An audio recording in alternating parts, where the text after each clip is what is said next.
আমাদের তো এতদিনে বুঝতে বাকি নেই যে আমরা একজন আরেকজনের ভেতরে বসবাস করা শুরু করেছি।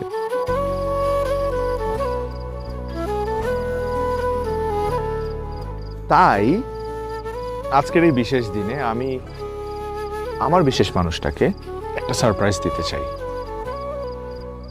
সারপ্রাইজ? হুম।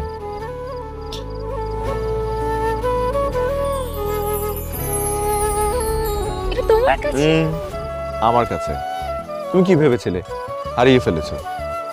জি না, এটা আমি সেই প্রথম দিন থেকে খুব যত্ন নিয়ে আগলে রেখেছিলাম এবং অপেক্ষা করছিলাম একটা স্পেশাল দিনের জন্য, যে দিনে আমি নিজ হাতে তোমাকে এটা পরিয়ে দিত। May I?